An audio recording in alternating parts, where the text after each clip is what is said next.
It's time for another Truthnado. This one's geographical, I guess you'd call it. I live in Chicago. In Chicago, we have the Chicago River. And here's a Truthnado. If you don't live in Chicago, you might not know. The Chicago River flows away from Lake Michigan. It's the only river that flows away from the lake. Why is that? Here's a Truthnado on why. Back in like the mid 1800s to like later 1800s, the Chicago River was used as dumping grounds for the slaughterhouses. Raw sewage, industrial chemicals, and lots of animal waste from the old stockyards. Chicago is known as the hog butcher to the world, so people were dumping rotten pig carcasses in it. All the raw sewage from the city was dumped right in there. Chicago is also the hub of manufacturing. We had so many factories, and they were dumping whatever industrial waste they had back in those days in the river. I don't know exactly what the environmental standards were for dumping industrial waste in the river, but they wasn't much. They wasn't much, so the river was filthy, so polluted. It was causing like cholera outbreaks, and it was unsafe to be near. The lake got unsafe to swim in.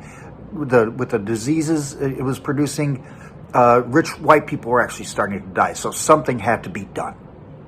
So in 1887, the powers that be got together and figured, well, we gotta stop polluting it.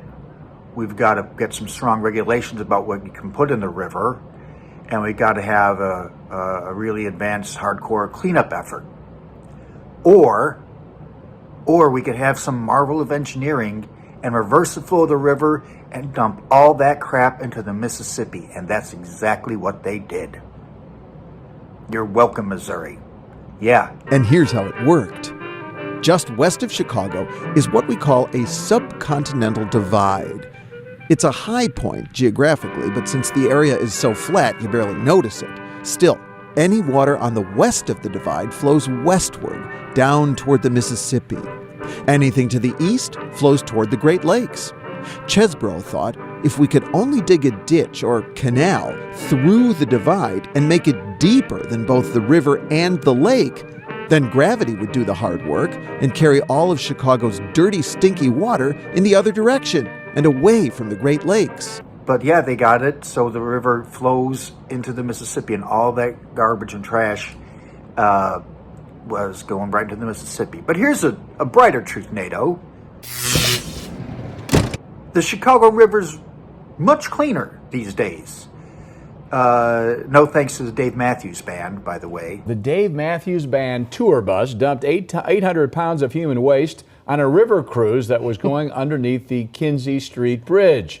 The boat passengers on the architectural tour say it ruined their clothes and made several of them sick. Yes. The band's tour bus driver admitted to doing it, paid a fine, and served 1.5 years of probation. Can you eat the fish out of the river? I wouldn't, but there's over 80 species in there now. There used to be less than even as far as the 70s. And can you swim in it? No, I wouldn't swim in it yet. But it's getting cleaner, and hopefully one day it'll be a pristine body of water. Wouldn't that be nice? Chicago had solved its drinking water crisis and also accomplished what is still considered one of the greatest engineering feats in the history of the world. Well, thanks for watching Truthnado. Please share, like, subscribe.